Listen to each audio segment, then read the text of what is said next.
Contame cómo es eso de la cadena informativa artesanal, aguja, dial y que suene todo lo que pueda. Gabriel Mariotto, ¿cómo estás? ¿Qué tal, Lautaro? Gracias, gracias. Eh, Vos sabés que las radios truchas, las comunitarias, eh, empezaron allá por el año 86, fin del 86, y, y rápidamente, en ese momento todavía, claro, ni siquiera Cafiero era gobernador. Cafiero fue gobernador eh, el 10 de diciembre del 87. Las elecciones Ujú. fueron el 6 de septiembre del 87. En ese momento, claro, gobernaba Alfonsín, Armendáriz era el gobernador en la provincia de Buenos Aires, y se explotó el fenómeno de emisoras de baja potencia, las tan queridas truchas y las radios comunitarias. Y ya ahí en ese perfil se diferenciaron dos sectores de radios: las radios libres, que querían ser como Del Plata o Rivadavia o Ujú. Continental, y las radios comunitarias, que tenían un perfil distinto. Las radios comunitarias eran peruca y las radios libres eran radicales. Digamos, Claro. esto fue así. Y las asociaciones de radios comunitarias tuvieron una organización en el oeste, con FM Tránsito, en el sur, donde estábamos nosotros con FM Ciudades y tantas otras, en Capital Federal y en el norte. En el norte había menos. Y nos asociamos y nos juntamos en el Club El Cóndor, en la calle Agrelo, ahí en Almagro. Y ahí hacíamos las reuniones, lleno de servicios de inteligencia. Este, en ese momento los helicópteros del ejército en ciudades dieron 4 vueltas a la antena, una antena de 30 metros, en el medio de un barrio. Estábamos absolutamente apuntados. Y, y ahí hicimos esto que recién escuchábamos de Arbia. Los viernes a las 13 horas hacíamos un informativo, en donde, como no había internet, como era imposible mandar por satélite, lo que hacíamos era, juntábamos en una de las emisoras toda la información de las 10 12 radios que retransmitían, y la radio de Longchamp era sintonizada y reemitida por la radio de Adrogué. La radio de Adrogué era retransmitida por la radio de Lomas, y así por la de Escalada, y así por la de Avellaneda, y así por la de Barraca. Entonces hacíamos una cadena de 10 12 radios, pero todas estábamos vinculadas por aire, Claro. porque la llegada, la cobertura, el área de cobertura era muy pequeña. Pero fue una experiencia muy linda, muy edificante de una producción cultural de emisoras de baja potencia, cuando no existían las FM tango, las FM rock, las FM folclore, donde la música que se escuchaba eran las de las discográficas, y donde, bueno, se florecieron 1000 radios comunitarias, que fue una maravilla en la expresión y en la construcción Ujú. cultural de nuestro pueblo. Claro. Yo charlaba en este espacio con Diego Boris del Instituto Nacional de la Música, bueno, fundador de la Unión de Músicos Independientes, y charlábamos un poco de las nuevas plataformas, YouTube, Spotify, cómo logran la reproducción masiva y esta discusión de si te bombardean o no, si imponen solo la música comercial o no, y me decía, para los músicos que vos puedas grabar un tema y que lo pueda escuchar todo el mundo, eh, es una maravilla. Después podemos discutir un montón de cosas. Y un poco para los medios pasa algo así. Que lo complicado que era difundir tu palabra en un ámbito analógico, y ahora tiene una cantidad de facilidades espectaculares, que obviamente traen discusiones, todas las discusiones que ya me tienen un poco, son todas válidas, pero me tienen un poco aburrido acerca de las redes sociales, etcétera. Pero sin duda alguna que lo Ah, tecnológico nos ha democratizado. pero poder emitir y recibir es absolutamente horizontal. Eso no ocurría en el plano analógico. Eran pocos los que emitían y muchos los que recibíamos. Entonces las radios truchas, las comunitarias, poniendo una antena en un barrio y, y poniendo expresión, democratizaron muchísimo. Internet democratizó, por supuesto, mucho más allá de lo que significan las autopistas digitales y bueno, los sistemas de poder que solo un Estado puede confrontar con ellos para democratizar aún más. Claro. Pero ya el hecho de poder recibir y emitir al mismo tiempo ya te da un lugar importante en la democratización, en la pluralidad de voces. En ese momento no. Las discográficas, cuando digo, vos fíjate, la ley que regía, la ley de radiodifusión de los milicos, que es el decreto ley 22285 del 80, de 1980, solamente le asignaba una FM a quien tenía una licencia de AM. Entonces, si había 15, 16 licencias de AM, había 15 y 16 licencias de FM. Claro. O sea, solo el que tenía una AM podía tener una FM. Claro. Y el fomento del monopolio. Monopolio total. Y las discográficas se hicieron cargo de las FM.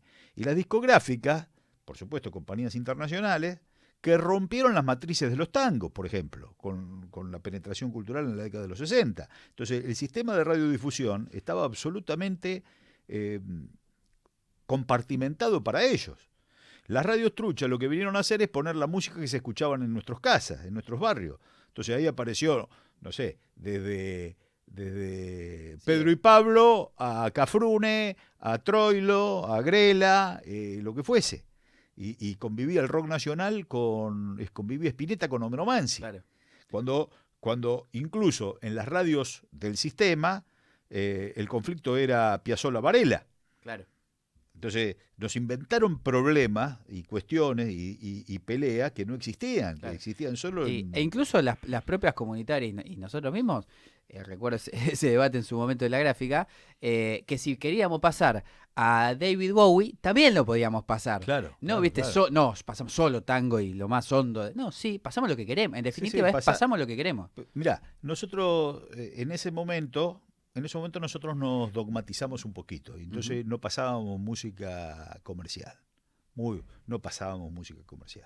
pasábamos música muy nacional, en tango, folclore, en todo su rock nacional, pero pasábamos, por ahí estaba Los Redonditos, el Canario Luna y Ángel Vargas. Claro. Entonces te sorprendía el disco que venía. Te sorprendía la música, era muy rupturista. Entonces sonaba Enrique Morente y sonaba, no sé, una música cubana, o un chamamé, o Mario Millán Medina, o Antonio Tormo. Entonces era muy rupturista porque no había comparación con ese perfil cultural. Y ahí empezaron a aparecer las voces de los poetas, aparecían las voces de Osvaldo Ardizone, de Marechal, por ahí aparecía Borges recitando, se armaba un lindo unión. Encontró su propia estética eso. Claro, y venía el Tata Cedrón y los músicos de barrio, y ahí se armaban después el grupo Diablo Mundo, del grupo de teatro en Temperley, Diablo Mundo, donde hacíamos la fiesta, y venía el sindicato del Bruston y Mercado, y Vía Varela, y los grupos locales, RJ Gauna, entonces ya se armaba una comunidad, o venía Mario Paulucci a recitar, o Nacho Whisky, y bueno, y la trasnoche la hacían esos poetas, entonces, y aparecían las voces del barrio, entonces venía una señora y decía, les traje una torta, venga, cuéntenos la receta, señora. No, yo no estoy para hablar así. Dice, y ustedes, yo lo hacía más alto, lo hacía de traje, de corbata, porque era la estética que estaba diseñada en ese momento. Pero empezaron las voces, se democratizó mucho con las radios comunitarias. Es más, a mí me pasan miles de historias, ¿no? Pero una de ellas, viene el Confer a hacernos una inspección. Viene el Confer. Año 87, marzo del 87, una cosa por el estilo. Nosotros ya sabíamos que venía el Confer, te hacía un acta, y después ese acta iba a un juzgado federal, pedían una orden de allanamiento, y después venía la CNC y te volteaba la radio. Te llevaban los equipos, los micrófonos, los cassettes, los discos, todo. Te volteaban la radio, te dejaban la antena porque le costaba mucho desarmarla, la CNC. Era una operación de los servicios brutal. Entonces, tocan el timbre, nosotros estábamos en una casa chorizo, en un pasillo, abro la puerta y atrás mío viene el muchacho del Confer. Entonces, entramos en la puerta y eso era una unidad básica, la foto de Perón, de Evita, todo. El pibe se quedó.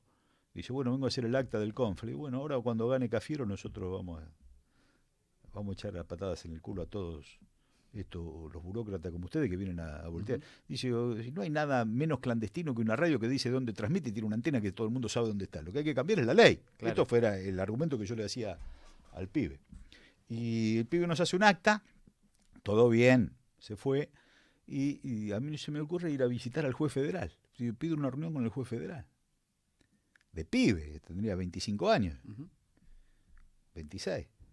Entonces voy a ver al juez federal y el tipo se sorprende.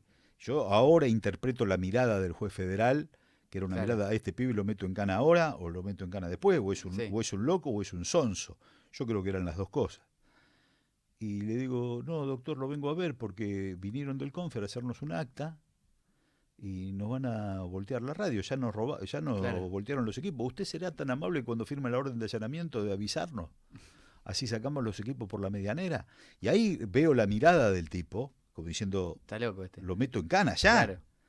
Y dice, ¿usted de qué radio me está hablando? No, una radio Ciudades. Ah, dice, ahí está la hora del chicle. Sí, la hace una chica, una compañera nuestra, Cecilia Blanco. Sí, mi hija la escucha. Bueno, escúcheme, eso no se puede hacer, váyase, por favor. Y me fui. Pero porque para nosotros la legitimidad que tenían las emisoras de baja potencia, y lo que estaba mal era la ley. Y después me toca estar en el Confer y poder llevar adelante la transformación de la ley de la democracia. Claro. Y cuando estaba el día que asumí en el Confer, me acordé del nombre del chico que era el inspector.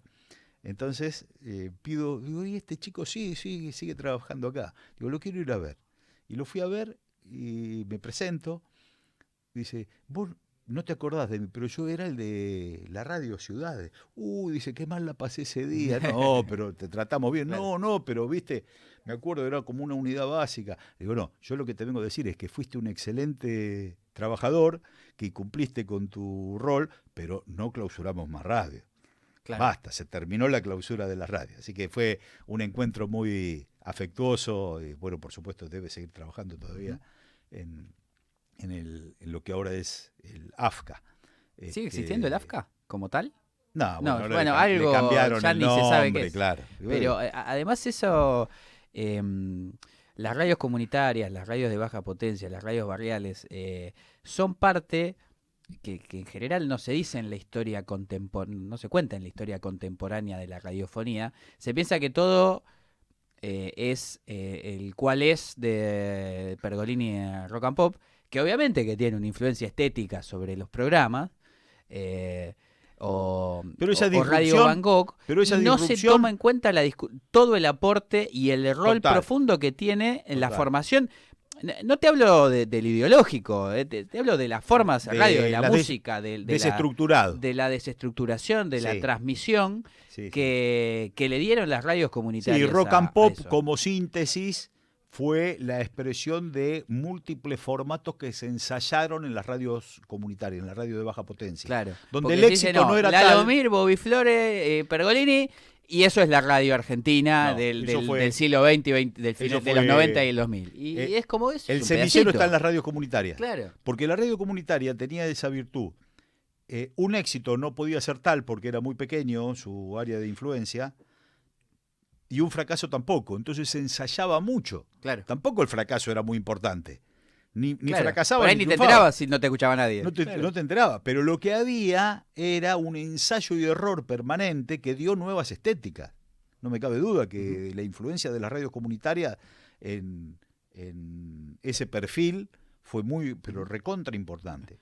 Gabriel, ¿dónde todo ese camino llevó los 21 puntos de la democracia, la ley de medios, que se ganó, se promulgó y que no se llegó a promulgar, o antes fue la... se promulgó. Se promulgó, estuvo funcionando, se ejecutó como se pudo. Después hubo una audiencia pública una audiencia pública en la Corte, donde se declaró constitucional Claro. la totalidad de sus artículos, y después no se puso en funcionamiento, y después vino Macri y el primer decreto voltea los aspectos centrales de la desmonopolización, lo que hace que una ley estructural quede absolutamente Sí, desguajado, debilitada. claro. ¿Dónde pensás, dónde está todo eso? Todo ese trabajo, todo quedó en el imaginario popular y en nuestros corazones, o hay cuando ahora vamos a discutir largamente el hecho de volvamos, quiénes, cómo, etcétera, pero esa pila de cosas que se hicieron, se probaron, fueron, se charlaron de punta a punta y se ganaron, ¿dónde está eso? Mira, se llevó adelante, primero Cristina envió un proyecto de ley, sobre ese proyecto de ley se construyeron los foros, fue una ley absolutamente de abajo hacia arriba, era la única forma de poder lograr instalarla, porque si no eran los medios del monopolio lo que te explicaban lo que queríamos hacer con la ley, con todas las distorsiones de la vida y por haber. Entonces solamente se podía construir de abajo hacia arriba. En los foros se recibieron todos los aportes y eso generó una toma de conciencia muy grande. Por lo menos pusimos en cuestionamiento, él lo vi en la tele, lo dijo en la radio, lo leí en el diario como una verdad irrefutable, ya se puso en cuestionamiento todo. Eso fue un avance cultural muy grande. Después, las cautelares impidieron la aplicación, después vino la audiencia pública que hizo la Corte, la declaración de la constitucionalidad del 100% de la ley, y ahí vinieron las contradicciones internas, Claro. porque hay alguien que sostiene dentro del gobierno, sectores del gobierno nuestro, que sostenían, dice, pero si ganamos con el 54% con este escenario mediático, ¿para qué lo queremos cambiar? Claro. Ya la traición apareció. La contradicción. Y ahí continuó Spolsky, continuó Moneta, continuó eso de acuerdo. El asunto es que funcionarios del gobierno tuvieron, más allá del rol de Alberto Fernández, que fue eyectado del gobierno en plena construcción de la ley, ¿no? Porque, bueno, Alberto tenía ese vínculo con Clarín muy grande. Mi amigo Héctor no me va a dejar mentir. Sí, recuerdo. Dijo después. Pero ya el amigo era de antes. En ese momento fue eyectado del gobierno con la ley de medios. Pero había sectores muy dialoguistas y que instalaron ese concepto. Si ganamos con el 54%, ¿para qué queremos aplicar la ley de medios? Creo que fue una de las peores medidas que nos hicieron retroceder a niveles de degradación de la motosierra que estamos atravesando hoy. Porque, Gabriel, ahí, bueno, de a poco vamos entrando en distintos temas, pero no es solo una medida como tal, sino que desde aquel momento pasa a ser una filosofía, tanto mediática y tanto en construcción política. Esto va bien, es esto, Maduro. Esto ganó. Hablábamos hace un rato de, yo le pongo a todo lo que se discute acerca de la forma de construcción del kirchnerismo con sus errores, yo le pongo la fecha del 27 de abril del 2012, que fue el acto de Vélez del Unidos y Organizados, que en ese momento kirchnerismo hizo, esto es por acá y solo por acá y nada más que por acá, bajo la conducción mía y mía 2. Sí, pedir autorización para todo. Pedir autorización para todo. Que también lo charlábamos. Está bien si la consecuencia de la medida de gobierno es avasallantemente prolífera, el crecimiento continúa y era un momento que económicamente se empezaba a estancar, que no había una revisión hacia adelante de la dinámica económica. Es decir, empezaron los quilombos cada vez más grandes. Bueno, vos te tocó el eje, la madre, adentro de la madre de todas las batallas, vicegobernador de quien fuera candidato a presidente, de Daniel Scioli, ahí las viste todas también. Pero continúa hasta hoy. La concepción de bajar el techo de participación y de pedir permiso fue absolutamente atentatoria contra la construcción política. Todo había que consultar y eso no está bien, mucho menos en el tumulto que es el peronismo.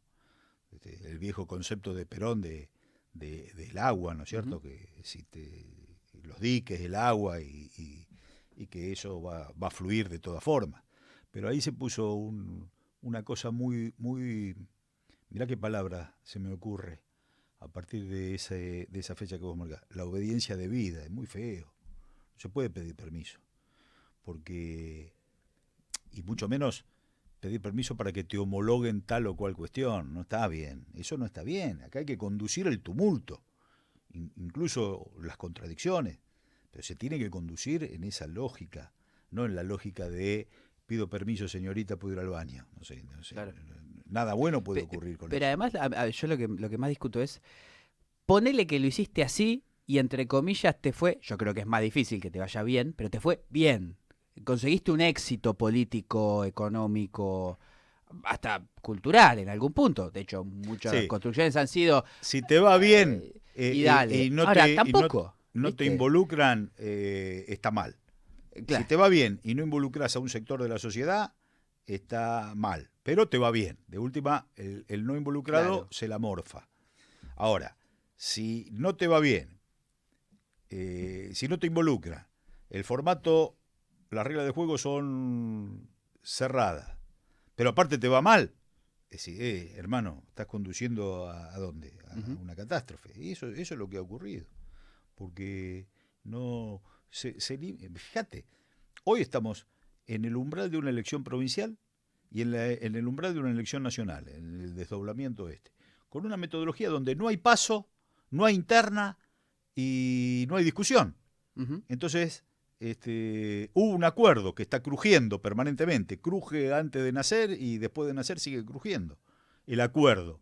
Y ahora hay un cierre de lista, estamos en el umbral de una firma de frentes el jueves y la presentación de listas dentro de 2 sábados y no hay discusión de rumbo, ni de solo cuántos pongo yo, cuántos pongo yo y cuántos pongo yo, porque son Claro. 3 sectores los que están pugnando por... Pero, y el para qué no está. No está en lo que se cerró de la provincia, en el cronograma burocrático ya se cerró, y no está en el cronograma que viene. Y está gobernando Milei. ¿Y qué hacemos? La verdad que la situación no es para que nadie se enamore Claro. de este Ujú. fenómeno. Claro. Eh, Porque el peronismo ha perdido objetivos. Digamos, hace rato, mirá, incluso Fernández lo dijo, Fernández Alberto, dice, mi plan es no tener plan. Ujú. Y ya, Claro. Si el obviar el presidente desde plan, el arranque dice eso, obviar estamos el complicados. plan, ya estamos en un problema, porque la elección se gana con plan, Ujú. y el peronismo es planificación. Entonces, Claro. 4 o 5 temas que tenemos que poner en discusión con la amplitud del movimiento, pero hay que poner en discusión por lo menos un mínimo plan. Perón, el 17 de octubre, le pide a Farrell elecciones. Le podría haber dicho, rájense ustedes que me quedo yo. Dijo elecciones, quiso legitimarse. El Ujú. 24 de febrero se legitima, gana la elección, el 4 de junio asume, y en 2 años y medio lleva adelante la Constitución del 49. O sea, el cambio de matriz que estaba inspirado en la Revolución Social del 17 de octubre, pues ya se sabía qué vamos a hacer con el Tosorno Zapla, qué vamos a hacer con Claro. Somisa, qué vamos a hacer con la energía, qué vamos a hacer con el petróleo, el artículo 40 de la Constitución del 49. Tenemos un plan, queremos hacer Ujú. este país, qué vamos a hacer con la justicia social, qué vamos a hacer con el estatuto del peón de campo, qué vamos a hacer con los ferrocarriles, hay un plan. O sea, nosotros queremos ganarle a Milei. ¿Por qué? Porque no somos mileístas. Bueno, somos mucho más que eso. ¿Qué queremos de la Argentina? Ujú. Podemos tener un plan, podemos tener 5 puntos. ¿Qué vamos a hacer con la deuda externa, con el comercio exterior? ¿Qué vamos a hacer con los puertos? ¿Qué vamos a hacer con los servicios públicos? ¿Qué vamos a hacer con la energía? ¿Qué Ujú. vamos a hacer? ¿Qué vamos a hacer con los bienes naturales? ¿Qué vamos a hacer con la Claro. Constitución del 94? Entonces, tenemos un plan, somos peronistas, y eso puede reenamorar. Yo digo que reenamorar es más difícil que enamorar, porque uno se enamora o se enamoran de uno en la incertidumbre. Ahora, cuando después pasa el tiempo y aparecen las mezquindades y aparece el hombre, la mujer, los problemas, ya, ¿cómo haces para Claro. reenamorar? Claro. Es más difícil Sí, reenamorar. Y nosotros totalmente. tenemos que reenamorar, porque no puede ser que el pueblo argentino apretó el botón rojo y votó esta motosierra, producto que nosotros nos comimos el crédito. Creo que el gobierno de Fernández y de Cristina se comió el crédito. Y teniendo como crédito un concepto que Perón esgrimió después del 55, cuando dice, no, no es que nosotros seamos buenos, sino los que vinieron fueron peores. El gobierno de Alberto y de Cristina fue muy malo, se mimetizó con el gobierno de Macri y nos comimos el crédito, y la sociedad, apuntalada con nuestros desaciertos, con el desencanto que hemos producido, más el voto con el Fondo Monetario Internacional y el acuerdo, se ha desencantado de nosotros y tenemos que volver a enamorar a la sociedad, a reenamorarla. Y eso se reenamora con un proyecto revolucionario, con un proyecto de decir, yo quiero el poder porque quiero transformar la Argentina. Y voy a hacer esto, y lo valido con el voto popular y llevar adelante una transformación. Ahora, si discutimos los nombres en la lista y discutimos los sectores, y dijo, bueno, vas vos en 2 secciones electorales, pero los otros los pongo yo, ¿y para qué? No sé. Nos está faltando un para qué. A mí me parece que eso es muy grave. Gabriel, te pregunto en retrospectiva, como experiencia, que imagino que ha sido importante en tu trayectoria política, pero atándolo con el presente. Esos 4 años como vicegobernador de la provincia, donde tu presentación para el kirchnerismo era lo va a cuidar a Scioli, que era el Vox Populi, era Cristina lo pone para ponerle límites a Scioli. Al tiempo, charlábamos, vos también te terminás peleando con Cristina y ella también tiene diferencias. ¿Qué balance haces de tu experiencia en esa gestión de vicegobernador? Porque hay un montón de cosas que uno se propone y no quiere, no puede, no sabe, no le dejan, cosas que saltan por el aire en la provincia. Mirá, Perdóname, ¿y qué entendiste años después? Diciendo, che, esto pasó. Solo en tu casa, años después, o viendo lo que pasa, decís, che, esto pasó en 2013, por ejemplo. No es que me peleo con Cristina, sino que yo soy militante y tengo formación política. Entonces, no soy de andar pidiendo permiso para hacer las cosas.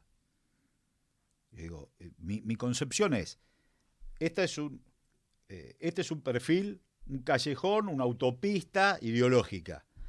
En la medida que vos tomes decisiones dentro de ese concepto, por ejemplo, si vos vas a una manifestación a reprimir, estás tomando medidas por fuera de la autopista ideológica a la cual perteneces. Ahora, si vos podés resolver un conflicto sin reprimir y en sintonía con el vecino, con los compañeros, con los trabajadores, lo que fuese, bárbaro. Entonces, a veces a nosotros como militantes, dirigentes de este espacio, si tomás una medida acertada, pero no fue consulta, está mal aunque esté bien. Claro. O sea, ¿está consulta esta medida? Sí, pero no es efectiva. No importa, si está consulta, está bien.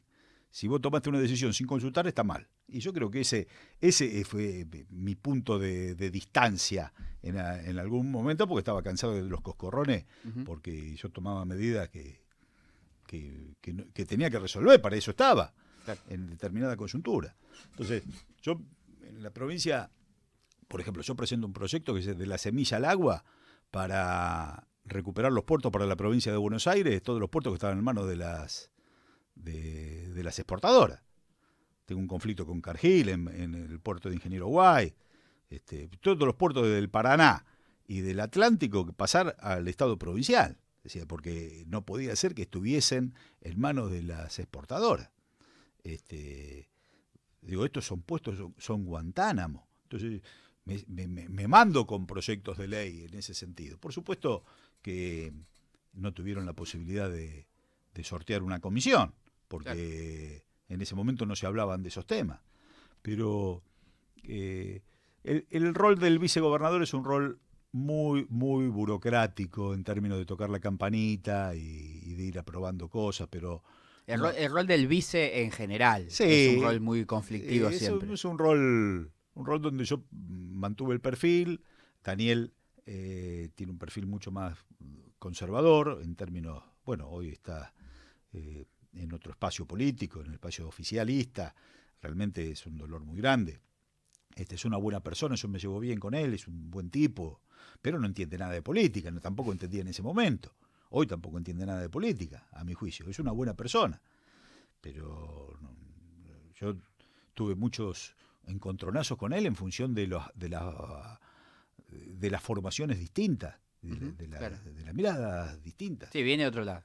Viene de otro palo y bueno, hoy lo está expresando en ese momento, pero yo tengo que decir que es una buena persona, el tipo es un buen tipo, pero no entiende nada ni entendía nada en ese momento, entonces no estaba ahora, bien. Uno dice, ¿Y cómo llegó a ser candidato a presidente de la nación? Hay mil respuestas, pero como un tipo que no No, pero entiende Daniel, nada. mira, si Daniel hubiera ganado en el 15, no hubiera sido este Daniel. Este Daniel no era. Si ganaba en el Ujú, 15, porque atrás estaba el movimiento, atrás estaba el peronismo, atrás estaban los trabajadores, la CGT. No podía hacer esto. Daniel no podía hacer eso. Ganaba en un marco. Yo me acuerdo, mira, yo tengo una charla muy linda con él. Una charla muy linda con él. Mirá, se me vino a la memoria ahora a partir de este momento. Nosotros siempre discutíamos, ¿viste? sí, Discutíamos amablemente, pero discutíamos. claro. Y digo, mirá cómo lo abordo Daniel. Digo, Daniel, ¿a vos te molestan los papas? No. ¿Y por qué no lo seguís a este? ¿Por qué me decís? Porque el papa habla de capitalismo salvaje, condena el capitalismo salvaje, habla de patria grande. Este, ¿por qué, por qué no llegás? Está a la izquierda tuya el papa. Digo, ¿por qué no llegás a Francisco y te reconciliás con nosotros? Y aparte te lo dice el Papa, no es que te lo dice Ujú, John William Q, Perón, Evita claro. o Fidel Castro.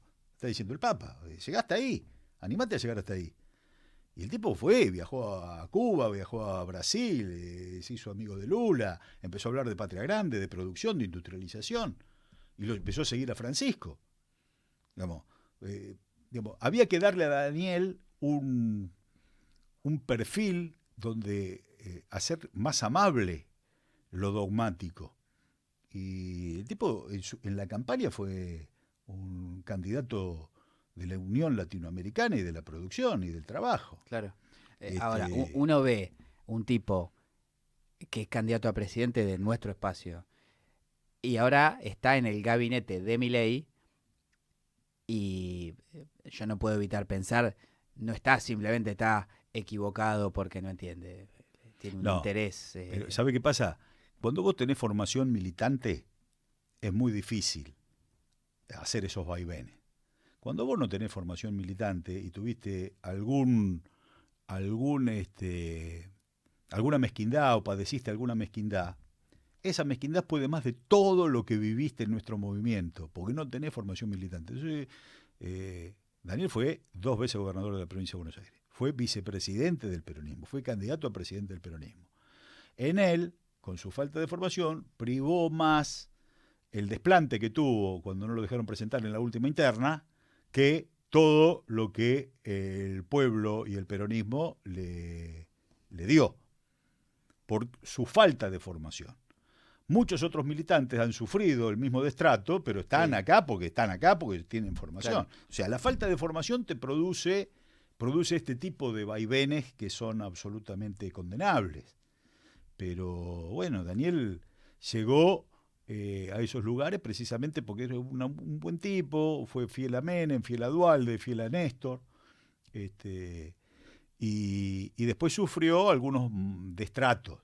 Sufrió algunos Ujú. destratos que lo pusieron en una situación personal muy incómoda. Yo no lo estoy justificando, digo, porque a mí realmente, eh, pero hay que entender que es importante que esos lugares los ocupen tipos formados, tipo Claro. con formación, y que no le da lo mismo una cosa que la otra. Ujú.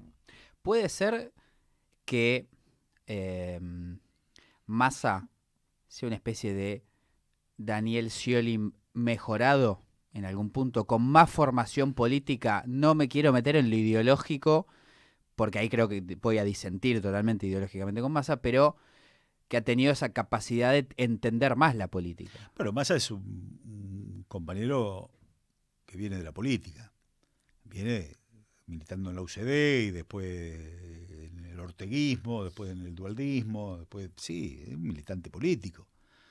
Este, tiene más formación política. No es, Daniel viene de manejar la lancha y Massa viene de la política. Pero hay que hablar de ideología. Yo creo que hay que hablar de Ujú, ideología. Es importantísimo hablar de ideología. Y ahí es donde empiezan los conflictos. ujú. Este, Creo que esa ni. Ojalá fuera la discusión hoy en pero día, no con no está Sergio muy cerca. solamente, los conflictos. Empiezan los conflictos con. ¿Qué somos nosotros? ¿Qué somos? ¿Qué es Alberto Fernández? ¿Qué es Sergio Massa? ¿Qué es Daniel? ¿Qué somos nosotros? ¿Qué queremos ser? ¿Hacia dónde vamos? Somos un movimiento absolutamente plural. ¿Podemos discutir el rumbo y después vemos qué velocidad le imprimimos a ese rumbo? ¿Vamos a 20 kilómetros o vamos a 180? Algunos querrán ir a 180, otros a 20, pero bueno, ¿vamos para allá? Si eso no está, hace mucho que no se discute el rumbo, y mucho menos la velocidad en la que tenemos que llegar. Entonces, yo creo que es un problema que está teniendo, un problema de identidad que está teniendo nuestro movimiento, porque no estamos discutiendo ¿qué somos? ¿Somos BlackRock o no? ¿Somos buitres o no? ¿Somos nacionalización de YPF o no? ¿Cómo hacemos? ¿Qué vamos a hacer con la energía? ¿Qué vamos a hacer con el gas? ¿Qué vamos a hacer con Vaca Muerta? ¿Qué vamos a hacer? ¿Vamos a hacer un gasoducto para que se exporte el gas por Bahía Blanca o por Viedma? ¿Esa es la discusión? ¿O vamos a darle gas a las 24 provincias argentinas? Entonces, ¿podemos discutir? Esto no lo puede discutir ni Milei ni Macri, porque ya sabemos lo que quieren. Un extractivismo exportador absolutamente antipatria y antipueblo. Ahora, si no lo discute el peronismo, ¿quién lo va a discutir? Nosotros empezamos a hacer el gasoducto nosotros al puerto de Bahía Blanca y después a San Jerónimo para exportar gas. ¿Queremos exportar gas? Esa es la prioridad de la Argentina. Podemos discutir antes si no podemos fortalecer nuestra industria nacional, nuestra producción, con gas a precios locales, con la luz, la energía eléctrica a precios locales. Podemos discutir. No hemos discutido, no estamos discutiendo, ni queremos discutir. Entonces, cuando yo lo veo a Axel pelearse con el gobernador de Río Negro, a ver por dónde se exporta el gas, me quiero morir. Porque me parece que tiene que haber una discusión previa. Claro. Entonces, no estamos discutiendo. Entonces, es un momento de oportunista.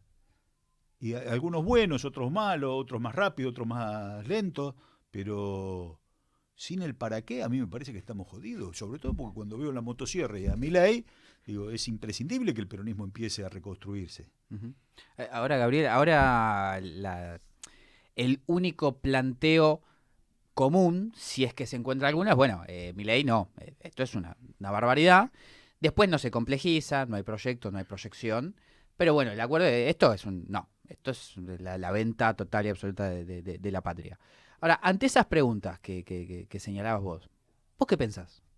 Porque en campaña, en 2023, ya en 2022, cuando Massa era ministro de todo, cuando era ministro de Economía y de todas las áreas, el planteo proyectivo de Massa era una economía desarrollista, haciendo alianzas con los capitales internacionales, con los fondos para mantener, era todo un quilombo, la finanza argentina era un quilombo, pero ordenarla entonces en base a las tasas y el movimiento del dólar, tratar de mejorar algunas industrias que pueden generar valor, pero no meterse de... Era la verdad, un tipo muy inteligente y formado en el sentido de lo proyectual y el desarrollismo. Ahora, hoy ya no estamos en esa discusión, pero estamos más atrás porque los recursos y la estructura argentina está más atrás, porque ha sido muy dañada por este gobierno. Podemos desde el vamos pensar, bueno, ¿cómo vamos a hacer para nacionalizar las empresas y exportar? ¿O hay pasos antes que tienen que ver más con las finanzas, con la estructura macro, que es lo que se habla, que es lo que me tiene un poco cansado de hablar los economistas? La macro. Nadie entiende qué es la macro, porque el verdulero y cuando vas al kiosco no entendés bien qué es la macro, y te están hablando del dólar baja o sube.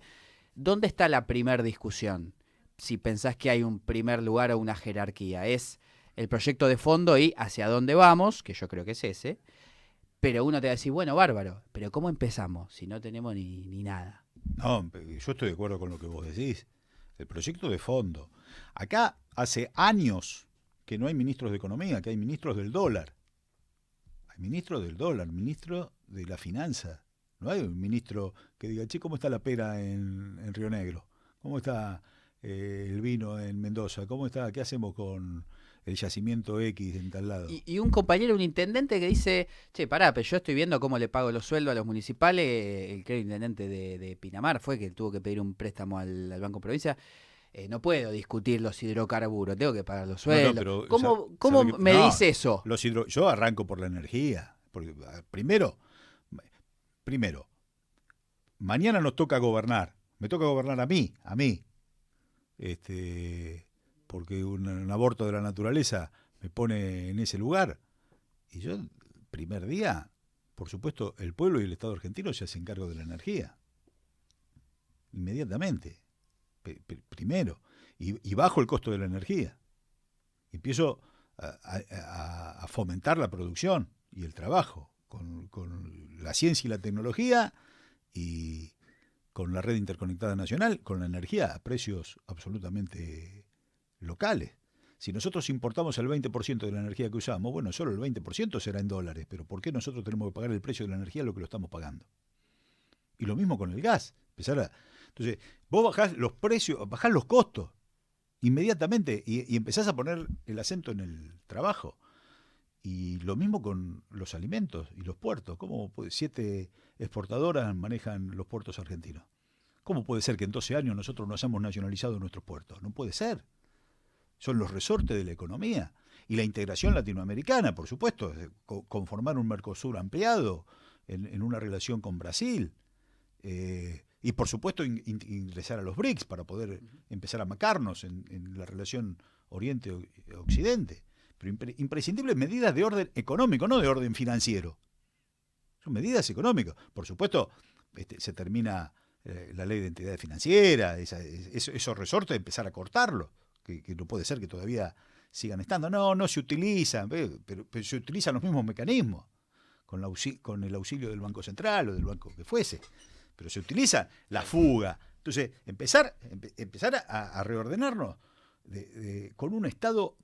Viste que Cristina empieza a decir, el Estado ya dejó de ser, no tiene que ser un Estado presente, tiene que ser un Estado eficiente. No, el Estado es imprescindible, el pueblo y el Estado argentino, imprescindible para manejar los resortes de la economía. Somos peronistas, no nos puede entrar la duda de qué Estado queremos, porque hoy la motosierra nos has instalado que es un topo en el Estado, y nosotros entonces decimos, queremos morigerarlo, ¿viste? Para quedar bien. No, nada, nosotros tomamos los resortes de la economía, y eso se toma con el pueblo y con el Estado. No hay vuelta. Entonces yo creo que rápidamente hay que hacer lo que hay que hacer. Claro. No. Sí, creo ahí que Milei, obviamente en las antípodas de lo que nosotros pensamos, sentó un mojón para la política y dijo, bueno, medio hacer lo que se decía que no se puede. Digo, bueno, esto hay que hacer, yo pienso que hay que hacerlo y voy y lo hago. Lo dijo en campaña y lo está haciendo. Esta tragedia la anunció con el auxilio de los medios de comunicación y ahora la está llevando a cabo y esto va a explotar porque esto es una tragedia que no puede dejar el 70% de la sociedad, del pueblo argentino afuera, abajo de la línea de flotación. Entonces esto va a explotar. Ayer, en el discurso que tiene en la Fundación Faro, de ultraderecha, ultramontana, el tipo dice que la justicia social es el origen de todos los males. Y si no tenés empatía con el hermano o la hermana que está sufriendo, el trabajador que no llega a fin de mes, el desocupado que está revolviendo basura y le querés cobrar una multa, si no tenés empatía por una cuestión de equidad y de justicia social natural que está en el ADN de muchos de nosotros, lo tenés que tener con miedo a que no se te vuelva culo la taba, porque esto va a terminar mal si vos querés despreciar al 70% de la sociedad argentina en la teoría del descarte que está aplicando esta derecha insensible y cruel. Ahora, o por un lado, o por la emoción y por los valores, o por el miedo, pero vos no podés dejar esta bola, va a terminar mal, aunque gane las elecciones en la coyuntura, más allá de el nivel de abstencionismo que pueda haber.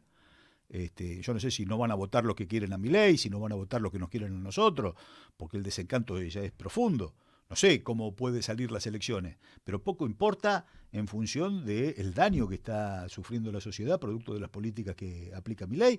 Y aparte, desde el peronismo, en mi caso yo tengo conciencia de lo que quiere el capital financiero. El capital financiero quiere atomizar la Argentina, la quiere balcanizar, como ha balcanizado ya gran parte de nuestra América Latina. El proyecto, como que Lord Ponsonby no ha terminado su tarea. Entonces, los bienes naturales, la Constitución del 94, fíjate, Nosotros venimos de una constitución, la del 49, que dice el subsuelo de la patria es propiedad imprescriptible e inalienable de la nación. A esta constitución que le quita el colegio electoral a las provincias para darle el voto directo al AMBA, por eso todos los candidatos son de Capital Federal y de la ciudad del conurbano bonaerense y de la Capital Federal, desde Macri en adelante, salvo Néstor, que fue producto de una crisis total en donde llegó un hombre de la Argentina profunda. Con el cambio de constitución, todos los candidatos son Michetti Macri, Alberto Cristina, Milei Villarroel, todos del AMBA, precisamente porque le quitaron el colegio electoral a las provincias. Antes un riojano con 70 electores quería tropezar y conducir la Argentina. Hoy todos los gobernadores quieren ser reelectos en sus provincias. No se pide, la Argentina profunda no está soñando con una patria justa, libre y soberana o con una patria. Está el AMBA y los medios de comunicación del AMBA son los que se sostienen. Pero le tiraron un federalismo dibujado cuando le dieron los bienes naturales propiedad de las provincias. Entonces hoy los gobernadores se sientan con las extractivistas. Y Cornejo en Mendoza quiere el Brexit mendocino. Claro. Sí, la segregación de cada una de las provincias. Quieren la atomización de la Argentina y quedarse con los bienes naturales. Tierra del Fuego es la segunda productora de gas y no tiene gas en la isla. Y no tiene una carretera que la una con el continente, y no tiene un tren y no tiene un ferry. Uh-huh. Y tiene un puerto multipropósito para que la OTAN desembarque, que está a 600 kilómetros de Malvinas. Ahí van a hacer el puerto multipropósito con Caputo y los chinos. Entonces, no hay un proyecto de país. Estamos realmente, más allá de lo que pasa en la Patagonia, pero más allá de lo que pasa en provincias peronistas y en provincias no peronistas, negociando con las extractivistas, y el agua, y la triple frontera, y la posición geopolítica, y bienes naturales y la posición geopolítica es absolutamente sustituida por terrorismo y narcotráfico, como hipótesis de conflicto. Entonces, el peronismo tiene que saber bien lo que quiere el enemigo para oponerse. Y yo veo discusiones eternas, cada 2 años, cada cierre de lista, a ver quién hegemoniza y no el para qué queremos hegemonizar. Uh-huh. Hay algo que le pasa al peronismo en su discusión económica. Para mí es que nosotros obviamente somos defensores del capital nacional y la producción nacional, la industria nacional, el desarrollo argentino, con capitales argentinos. Si hacen falta capitales externos, también que las empresas produzcan en la Argentina, den trabajo, que haya un circuito virtuoso del mercado interno. Ahora, eso no solo no está pasando ahora por la circunstancia coyuntural bestial que estamos viviendo, sino que incluso si... no sé si es el momento o el razonamiento, pero si el gobierno nuestro fuera, un empresario dice, yo en vez de con $500.000, en vez de abrir una fábrica, la pongo en la timba, meto 500, saco 750 y vivo de eso. Y compro campos y por ahí exporto algo, en vez de poner una fábrica. E incluso si decidiera poner una fábrica, tampoco nos alcanzaría para paliar la falta de trabajo exorbitante que hay por la economía informal y por el descarte a nivel global que se está dando. Y ahí me asusta, porque es incluso en un modelo productivo propio del peronismo, o que se planteó muchas veces como industrial y productivista, no nos va a alcanzar. Y digo, y bueno, o sea, primero, ¿qué carajo hacemos? No hay respuesta, tampoco. No sé cómo viene esa discusión, quizás haya una respuesta. Ahora, no sé, entonces, si bien es cierto que estamos todavía más atrás porque hay veces que ni siquiera hay discusión, cuando está la discusión nos encontramos con ese tope. Pero la discusión aparece en las luces, aparecen los caminos. Sí creo que hay un contexto global favorable para ese modelo que pensamos, a diferencia de hace capital un tiempo. Extranjero no va a venir porque no vinieron ni cuando los ingleses hicieron los ferrocarriles. Acá guita de afuera nunca vino para la producción. Fue muy, muy contada con los dedos de una mano y siempre con... Pero por ahí el BRICS está dispuesto a darte una mano. Pero bueno, pará. No te va a resolver todo, obvio que no. Pará. Estamos hablando de otro formato. Por fuera. Yo, capital extranjero le digo a lo que venga afuera. Puede ser chino, ruso, correcto. Indio. No. Los BRICS es imprescindible. Quizá lo único bueno que hizo el gobierno de Alberto Fernández, que lo vio desde la tribuna, porque ni siquiera fue a Sudáfrica cuando Lula presionó para que Argentina forme parte de los BRICS, ni siquiera fue, por supuesto no fue el presidente, pero tampoco fue el canciller, fue un desprecio muy grande. Eso le sirvió mucho a Milei para después voltear la posibilidad que Argentina ingrese a los BRICS. Pero Lula la tiene clara en ese aspecto. Por eso yo creo que el concepto de mercado interno y de capital nacional queda chico en función de la reconstrucción, en función de este nuevo mundo, de este mundo siglo XXI. Sí tenemos que pensar en la construcción de la unidad latinoamericana como mercado interno, incluso con México, más allá de las contradicciones que tiene México, producto de su vínculo con América del Norte, y de las remesas y todo lo que fuese, y la producción mexicana, y bueno, tan lejos de Dios, tan cerca de Estados Unidos.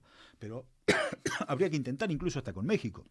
Pero el subcontinente, con los bienes naturales, con la energía y con la producción, con ese mercado interno, nosotros ya nos empieza a alcanzar como para empezar a tener un juego. Yo creo que es muy imprescindible, más allá del ingreso a los BRICS, que también es imprescindible para poder empezar a macarnos entre Occidente y Oriente en función de las necesidades que tiene la Argentina, porque hay un concepto que dice, América Latina, y la Argentina por supuesto también, tiene lo que el mundo necesita, tiene la energía y tiene los alimentos. Y si tiene el mundo lo que el mundo necesita, tiene lo que necesitamos nosotros. Entonces es imprescindible poder conformar esa unidad subcontinental y empezar a interactuar pararnos desde esas riquezas que nosotros tenemos, más allá de las posiciones geopolíticas que son tan importantes.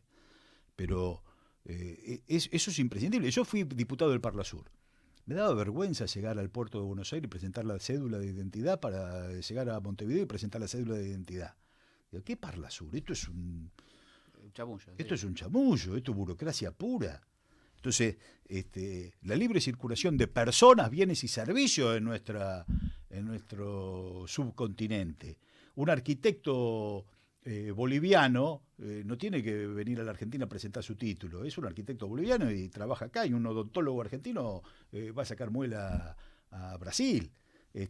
Y un maestro, y empezar a planificar realmente con esto que planteaba Perón de la integración, ¿no? Claro. La integración primero continental y después la integración mundial, pero ahí tenemos juego. Con los BRICS y con la unidad latinoamericana tenemos juego para hacer. Y sin embargo, todavía estamos, no sé, el Mercosur parece que se hizo para que Ratazzi venda autos, ¿viste? Y no hemos salido, porque tampoco lo hemos discutido. Claro. Entonces, si lo empezás a discutir, empezás a encontrar coincidencias. Pero si esto no se discute, y si no lo discute el peronismo, ¿quién lo va a discutir? ¿Macri, Milei y Sturzenegger? ¿Quién lo va a discutir? Caputo. Caputo va a discutir si nos siguen endeudando, y hoy bajó 20 mangos el dólar porque hoy vinieron 2.000 palos más. Era una deuda brutal. Y dice, hay superávit, hay equilibrio fiscal, con deuda, flaco. Pará un poco, que esa no la tabula nadie, la deuda que está tomando el gobierno de Milei, la que tomó Macri y la que validó Alberto Fernández, que yo creo que ahí fue el gran desencanto. El día que nosotros validamos el Fondo Monetario Internacional con los votos del PRO y los votos del peronismo, pulverizamos nuestra base electoral. Por eso digo que solo se reconstituye una relación peronismo-pueblo a partir de un reenamoramiento producto de decir lo que vamos a hacer, como hizo Milei. ¿Viste? Milei dijo todas las barbaridades que iba a hacer y las hizo, y las está haciendo con el resultado trágico que estamos asistiendo. Bueno, el peronismo tiene que decir, nosotros cuando ganamos vamos a recuperar los resortes de la economía y vamos a poner un ministro de Economía. No poner un ministro de la finanza que me hable de los fondos buitre, del dólar. No, basta. Claro. Eso se terminó. Ahora, y en la discusión, en lo práctico, en el quehacer, que a uno es lo que más impotencia le genera, porque ve la noticia y es o medidas antipueblo todos los días del gobierno nacional, o pelea entre los compañeros. Eso, ve la tele, las noticias son eso. Máximo le dio a Axel le dio a Máximo, Milei recortó 100.000 empleos y el PRO anda haciendo volverse por ahí. Y los radicales transando con alguien. Esas son las noticias políticas del día, todos los días.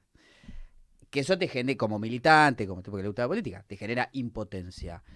Que, bueno, la pregunta, ¿qué hacemos? Porque uno dice, bueno, vamos a instalar discusiones. Creo ahí, mal que mal, digo mal porque yo no lo consideraría un espacio electoral y no creo que ellos deban tampoco considerarse un espacio electoral.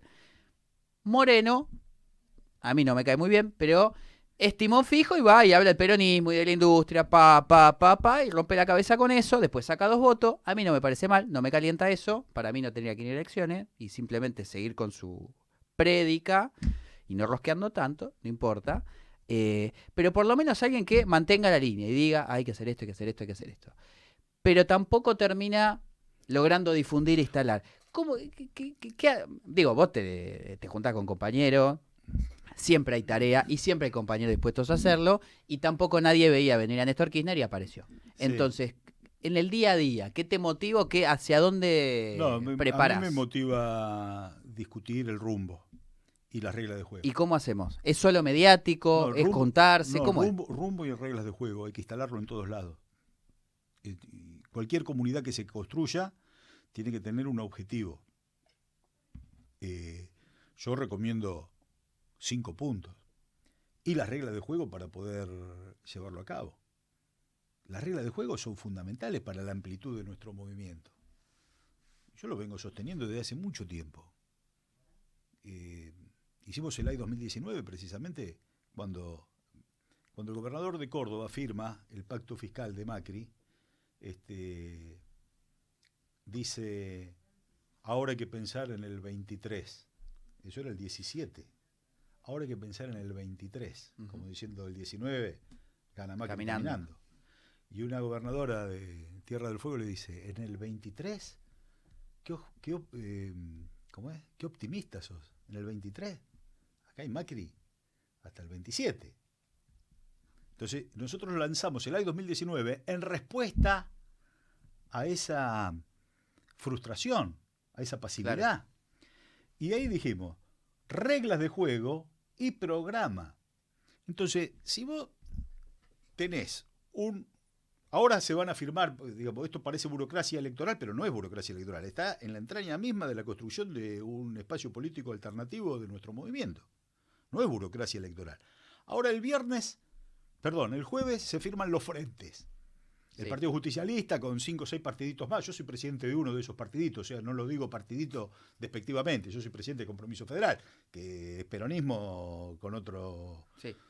Con otra regla, con otro sello. Pero partiditos como el mío firman, todos firmamos. Entonces, el jueves mismo se tendría que decir, che, ahora que vamos a firmar este frente, vamos a hacer una regla de juego para que todos podamos discutir y todos podamos ir a elecciones internas con este nuevo frente que hemos construido. Entonces, todos vamos a participar, todos vamos a tener un programa. Nos vamos a poner de acuerdo seguramente en los lineamientos generales, pero después vamos a tener los matices lógicos de cada uno. Y vamos a elecciones internas. Vamos a hacer una interna, unas pasos, que llamámoslo como quiera. Entonces, el que gana con 50 puntos impone su programa, pero incorpora al que sale segundo con 20, incorpora al que sale tercero con 15, incorpora al que sale cuarto con 5. Y cada uno con su cuota aparte de votos y su programa conforman la pluralidad de nuestro movimiento. No que el que gana con 50 echa al que sacó 20, echa al que sacó 5, echa al que sacó 15 y después vamos y perdemos con Macri por 1,5 puntos. Entonces, la regla de juego es para sistematizar la vocación que tiene ese programa de aportar. Y cada uno aporta desde su perfil. Y se mantiene la identidad con la diversidad con la que nacimos el 17 de octubre del 45, como un movimiento plural, pero no nos fracturamos. Claro. Y el que sale segundo y se va a su casa no hincha para que el que le ganó la interna después pierda la general. Entonces, reglas de juego y programa, esto lo tiene que dar nuestra conducción. No que ahora, como se suspendieron las PASO, la lapicera está recargada. Quien tiene la lapicera, son 3 sectores que tienen la lapicera, bueno, listo. Claro. Y si no estás en esos 3 sectores, directamente. Claro. Yo pongo el 1, el 3 y el 5. ¿Para qué? No, yo pongo el 1, el 3 y el 5. Y vos ponés el 10º. ¿Para qué? No importa. ¿Y el 9º quién va? Y va una mujer, y pone a la mujer de tal. Listo. Y le pagamos ese sector. ¿Y qué hacemos? Si está gobernando Milei, me parece que esa discusión burocrática tiene que estar saldada con las reglas de juego de la política, claro. Porque cuando hay reglas de juego empieza la política. ¿Y cómo rompes eso? Porque no es solo cuestión de proponer, sino tiene que haber una fuerza Claro. relativa, no te digo masiva y mayoritaria, una fuerza relativa que diga, che, esto hay No, que lo cambiarlo. tenemos que pedir todos, lo tenemos que pedir todos. Esto lo tienen que pedir todos los sectores, porque aparte volvemos a una reflexión que vos tuviste. Si nos fuese bien aún en esta metodología, no está bien, pero de última te haces el oso. Resultadista, claro. Ahora, No, te no, va mal y seguís claro. reproduciendo y recargando la metodología. Yo estoy con Axel, porque me parece que hay que fortalecerlo, porque ganó en este escenario, fue reelecto en este escenario del mileísmo, creo que hay que fortalecerlo. Ahora, tampoco veo al sector del cual yo estoy participando, no lo veo discutir el rumbo de la Argentina. Entonces la pelea termina Claro. siendo una pelea personal estéril que no enamora a nadie. Claro. Entonces no tiene, estamos mal. Ujú. Entonces alguien, producto de múltiples voces que se instalen, dice, loco, regla de juego y programa para poder discutir con Sergio Massa, con Graboy, con Moreno, con la CGT, con la CTA, con el Club de Barrio tal, a ver cómo empezamos a hacer. ¿Qué empezamos a discutir? Pero si no se discute y no hay reglas de juego, aparece este tipo de frustraciones ya que son recurrentes, porque nos hemos frustrado aún ganando, Claro. porque no está Sí, que el además para qué. el triunfo para mí, yo me acuerdo, estuvimos cubriendo el AI 2019 en San Luis.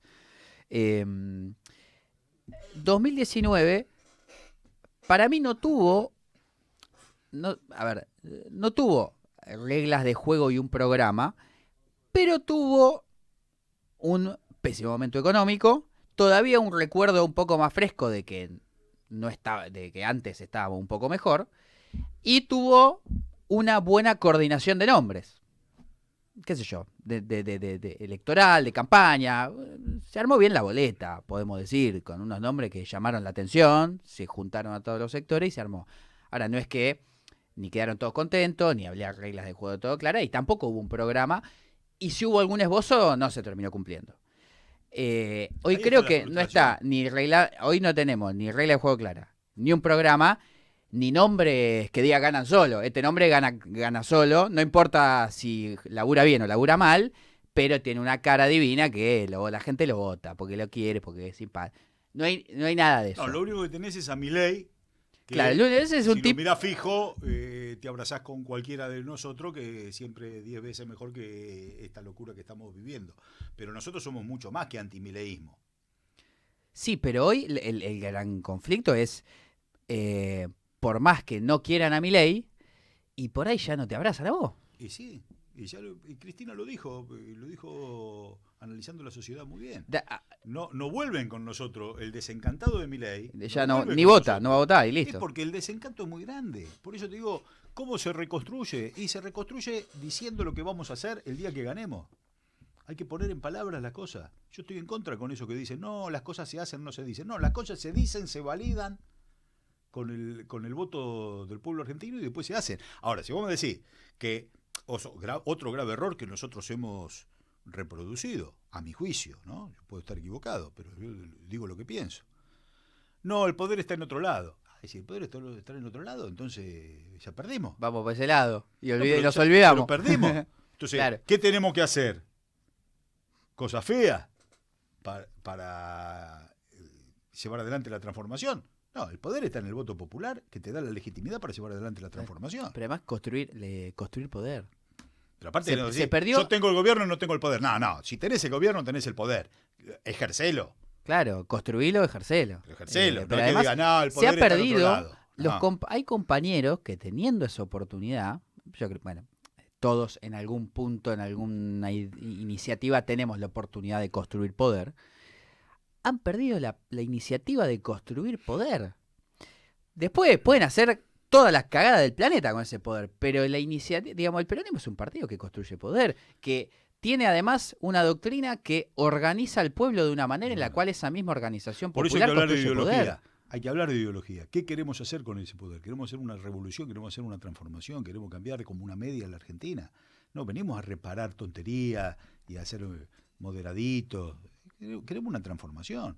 Y esto, no digo que que no haya matices en nuestro movimiento, pero esa transformación la quiere todos los sectores del movimiento, que queremos que los viejos estén bien, que los niños estén bien, que las escuelas estén bien. ¿Y qué hacemos? ¿Y cómo hacemos? Y quizá tengamos que bajar el precio de la energía. Hay que avisarle al intendente que si nosotros recuperamos la nacionalización de YPF. Yo creo que es un tema. Hoy hay una nota muy interesante en Perfil de Alejandro Olmos. Muy interesante. Pero nosotros no discutimos si vamos a nacionalizar el 100% de YPF o solo el 51%. No lo discutimos. Y ahí están las reglas de juego también. Ahí está la regla de juego. Entonces, no es solo es un error, una falta de discusión. Mira, un día un sector de nuestro espacio político fue al puerto a aplaudir los vagones que llegaban desde China. Y yo por suerte no fui. Me encuentro con un jubilado en Remedios de Escalada. Talleres de Remedios de Escalada, precisamente eso, ferroviarios, viejos, ¿no? Socialistas, la mayoría. Y dice, ¿usted sabe cuánto va a tardar el tren de Constitución a Mar del Plata, este nuevo tren que trajo Randazzo de China? ¿Sabe cuánto va a tardar el nuevo? No, 7 horas. ¿Sabe cuánto tardaba el viejo? 7 horas y cuarto. Primero las vías y los durmientes, después los vagones. Y mientras hace las vías y los durmientes, ponen en funcionamiento Tafí Viejo. Esto de ir a comprar los vagones a China, ¿a usted le parece? Entonces, si se discute el para qué, el viejo de Remedio de Escalada puede poner su palabra. El gremio ferroviario, los trabajadores, pueden poner su palabra. Entonces, no aparece el conflicto en el medio de una pelea por la sustitución de importaciones. Nosotros compramos los vagones en China para que un ministro del Interior tenga más votos y fuera candidato, porque la gente que no viaja en tren, pero que está parado con su 4x4 en la barrera, ve pasar un tren y dice, mirá qué moderno que son los trenes, vamos a votarlo a este. Entonces hay que discutir las cosas, porque nuestro pueblo es un pueblo sabio, hay que discutir. Si el peronismo no discute, ¿qué queremos? Que discuta Macri, Sturzenegger, Caputo y Milei y Karina. Gabriel, te agradezco esta charla, este cafecito que nos tomamos antes de entrar al aire. Si hay algo que no te haya preguntado y quieras contestar. No, todo bien, Lautaro, bárbaro. Una charla linda de compañeros, con los errores y los aciertos que podemos tener los compañeros. Ponemos en duda todo, aún lo que decimos, ¿no? Porque se trata de eso, de poner en cuestionamiento. Hace tanto que no discutimos y que decimos, ¿podemos pensar esto? ¿Podemos pensar esto? Perdón, ¿puedo pensar así? Nosotros, mirá, esto para terminar y agradeciéndote mucho la charla y la invitación, las dos cosas, la invitación y la charla. Nosotros presentamos en Soberanos un proyecto para oponernos al acuerdo con el Fondo Monetario Internacional cuando vimos que el peronismo estaba absolutamente entregado a validar el acuerdo en el gobierno de Alberto Fernández y de Cristina, a validar el acuerdo con el fondo que había hecho Macri. Nos parecía que era terrible. Entonces llevamos adelante un programa, hicimos un documento, hicimos unas propuestas, ir a la Corte Internacional de Justicia, qué sé yo. Entonces vinieron nuestros propios compañeros y compañeras, estaban muy contentos, hicimos un lindo acto, pequeño, pero muy lindo, muy afectuoso. Y vinieron nuestros amigos y compañeros que militaban con nosotros. Terminó el acto y decía, ¿y qué dice Cristina? Y no sabemos qué dice Cristina. Ah, pero hay que preguntarle a ella, no podemos nosotros decir que no, y si ella dice que sí, y si dice que sí, vamos a estar en contra. Pero, ¿y por qué ella va a decir que no si nadie se lo pide? ¿Por qué nosotros tenemos que esperar que Cristina mueva para entonces estar habilitados o no para pensar tal o cual cosa? Si nadie se lo pide, ¿por qué ella va a tener que correr riesgo ella sola? Corramos riesgo nosotros generemos la condición para que pueda decir no a la deuda. Pero esa obediencia debida nos paraliza si tenemos que pedir permiso a la hora de decir qué tenemos que pensar. Entonces yo lo que propongo es que cada uno exprese lo que siente y que vaya construyendo. Y nuestros dirigentes, nuestra conducción, nuestras conducciones, lo que fuese, gremiales, políticas, sociales, necesitan de la opinión del resto para moldear su propio pensamiento. Ahora, si nosotros nos convertimos de militantes, pasamos a ser aplaudidores, no estamos ayudando a nadie. Gabriel, gracias. Gracias a vos, Lautaro.